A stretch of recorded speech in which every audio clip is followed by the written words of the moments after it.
ನಾವೊಂದು ಮಹತ್ತರವಾದಂತಹ ಯೋಜನೆಯನ್ನು ಮಾಡಿದ್ದೇವೆ. ಹಾಗೆ ದೇವಸ್ಥಾನವನ್ನು ಮಾಡಬೇಕು, ಒಂದು ಸುಂದರವಾದಂತಹ ದೇವಸ್ಥಾನ, ಅದು ಆಕರ್ಷಕ ಜಾಗ ಆಗಬೇಕು. ಯಾರಾದರೂ ಮಂಗಳೂರಿಗೆ ಬಂದರೆ ಅದನ್ನು ನೋಡದೆ ಹೋಗಬಾರ್ದು. ಮಂಗಳೂರಿನ ಜನತೆಗೂ ಕೂಡ ಒಂದು ಸುಂದರವಾದಂತಹ ದೇವಸ್ಥಾನ, ಇಸ್ಕಾನ್ ದೇವಸ್ಥಾನ ಬೆಂಗಳೂರಿನಲ್ಲಿ ತುಂಬ ಹೆಸರುವಾಸಿ. ಹಾಗೆಯೇ ಮಂಗಳೂರಿನಲ್ಲಿಯೂ ಕೂಡ ಅತ್ಯಂತ ಸುಂದರವಾದ, ಆಕರ್ಷಣೀಯವಾದಂಥ, ಬಹಳ ಭವ್ಯವಾದಂತಹ ಒಂದು ದೇವಸ್ಥಾನ ಆಗಬೇಕು ಅಂತ ಬಹಳ ವರ್ಷದಿಂದ ನಾವು ಆಸೆಯನ್ನು, ಯೋಚನೆಯನ್ನು ಮಾಡಿದ್ವಿ. ಹಾಗೆ ಜಾಗವನ್ನು ಹುಡುಕ್ತಾ ಎಲ್ಲಿ ದೇವಸ್ಥಾನ ಮಾಡಬೇಕು ಅಂತ ತುಂಬ ಕಡೆ ಸುಮಾರು ವರ್ಷದಿಂದ ಹುಡುಕ್ತಾ ಹೋಗ್ತಾ ಇದ್ವಿ. ಇದೆಲ್ಲ ಹುಡುಕ್ತಾ ಹೋದಾಗ ನಮ್ಮನ್ನು ಕರೆದಂತಹ ಜಾಗ ಅದು ಬೆಂಜನಪದವು ಅಂತ.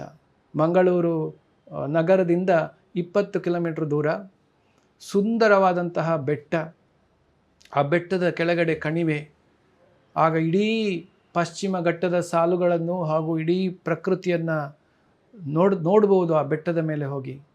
ಆ ಬೆಂಜನಪದವು ಅನ್ನುವಂತಹ ಜಾಗ ಹಿಂದೆ ಸಾವಿರಾರು ವರ್ಷಗಳಿಂದ ಅಲ್ಲಿ ಹಸುಗಳು ಮೇಯ್ತಾ ಇದ್ದಂತಹ ಜಾಗ, ಹಸುಗಳಿಗೆ ಹುಲ್ಲು ಮೇಯ್ತಾ ಇದ್ದಂತಹ ಜಾಗ.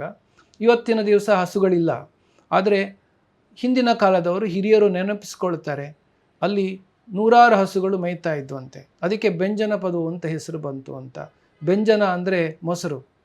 ಅಲ್ಲಿಂದ ಮೊಸರು ದೇವಸ್ಥಾನಗಳಿಗಿರ್ಬೋದು, ಮಾರುಕಟ್ಟೆಗಳಿಗಿರ್ಬೋದು, ಮನೆಗಳಿಗಿರ್ಬೋದು, ಆ ಜಾಗದಿಂದ ಹೋಗ್ತಾ ಇದ್ದಿದ್ದಕ್ಕೆ ಬೆಂಜನಪದವು ಅಂತ ಹೆಸರಿತ್ತು ಅಂತ. ಹಾಗೆ ಗೋಬ್ರಾಹ್ಮಣ ಹಿತಾಯ ಚ ಜಗತಿತಾಯ ಕೃಷ್ಣಾಯ ಗೋವಿಂದಾಯ ನಮೋ ನಮಃ. ಕೃಷ್ಣನು, ಗೋವೆಲ್ಲಿದೆ ಗೋವಿನಲ್ಲಿ ಕೃಷ್ಣ ಇರ್ತಾನೆ, ಕೃಷ್ಣ ಇರುವಲ್ಲಿ ಗೋವಿರಬೇಕು.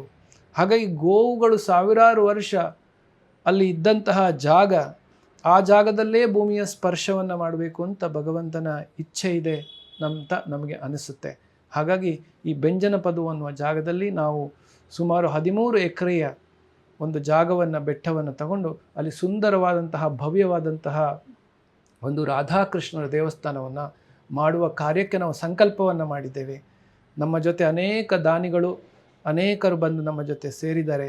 ಅವರೆಲ್ಲರ ಒಂದು ಕೈ ಜೋಡುವಿಕೆಯಿಂದ ಇವತ್ತು ಬಹಳ ವೇಗವಾಗಿ ಕೆಲಸವು ನಡೀತಾ ಇದೆ.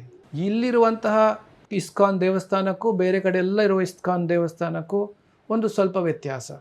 ಯಾಕೆಂದರೆ ಇಸ್ಕಾನಿನ ವಿಶೇಷತೆ ಏನು ಅಂದರೆ, ಯಾವಾಗ ಯಾವ ಜಾಗಕ್ಕೆ ಹೋಗುತ್ತೆ ಅಲ್ಲಿಯ ಪ್ರಾದೇಶಿಕ ಸಂಸ್ಕೃತಿಗೆ ಅನುಗುಣವಾಗಿ ಒಂದಷ್ಟು ನಾವು ಆ ಸಂಸ್ಕೃತಿಯನ್ನು ಅಳವಡಿಸಿಕೊಳ್ತೀವಿ.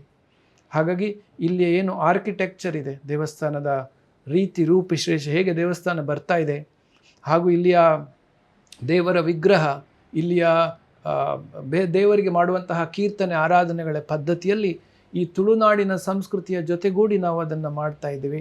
ತುಳುನಾಡಿಗೆ ಕೃಷ್ಣ ಭಕ್ತಿ ಅನ್ನೋದು ಹೊಸದೇನಲ್ಲ. ನೀವು ಹೇಳಿದ ಹಾಗೆ ಕೃಷ್ಣನ ದೇವಸ್ಥಾನ, ಕೃಷ್ಣನ ಮಠ, ಪುರಂದರದಾಸರ ಅನೇಕ ಸಾಹಿತ್ಯ, ದಾಸ ಸಾಹಿತ್ಯ ಬಹಳಷ್ಟು ಇದೆ. ತುಳುನಾಡಿನಿಂದ ಕಲ್ತ್ಕೊಳ್ಳೋದೇ ಬಹಳಷ್ಟಿದೆ ಕೊಡುವುದಕ್ಕಿಂತ. ಹಾಗಾಗಿ ಅದೆಲ್ಲವನ್ನು ಸೇರಿಸಿಕೊಂಡು, ಜನರನ್ನೆಲ್ಲ ಸೇರಿಸಿಕೊಂಡು ಒಂದು ಸಾಂಸ್ಕೃತಿಕ, ದೊಡ್ಡದಾದಂತಹ ಸಾಂಸ್ಕೃತಿಕ ಕೇಂದ್ರ. ಇದನ್ನು ಬರಿಯ ದೇವಸ್ಥಾನ ಅನ್ನೋದಕ್ಕಿಂತ ಒಂದು ಸಾಂಸ್ಕೃತಿಕ ಕೇಂದ್ರವನ್ನು ನಾವು ಮಾಡಲಿಕ್ಕೆ ಹೊರಟಿದ್ದೀವಿ ಅಂತ ಹೇಳ್ಬೋದು. ಇಸ್ಕಾನ್ ಅನ್ನುವ ಸಂಸ್ಥೆ ಇದು ಬರಿಯ ದೇವಸ್ಥಾನ ಅಲ್ಲ, ಆಧ್ಯಾತ್ಮಿಕ, ಧಾರ್ಮಿಕ, ಶೈಕ್ಷಣಿಕ ಕೇಂದ್ರ. ಆ ಭಗವಂತನ ಆರಾಧನೆಯೂ ಚೆನ್ನಾಗಿ ಆಗಬೇಕು. ಅದು ಅಂತಹ ಜಾಗದಲ್ಲಿ, ಬೆಂಜನಪದವಿನಂತಹ ಜಾಗದಲ್ಲಿ ಭಗವಂತನ ಆರಾಧನೆ ಆದರೆ ಆ ಬೆಟ್ಟದ ಮೇಲಿನಿಂದ ಭಗವಂತ ಇಡೀ ಮಂಗಳೂರನ್ನು, ಇಡೀ ಉಡುಪಿಯದನ್ನು ನೋಡ್ತಾನೆ.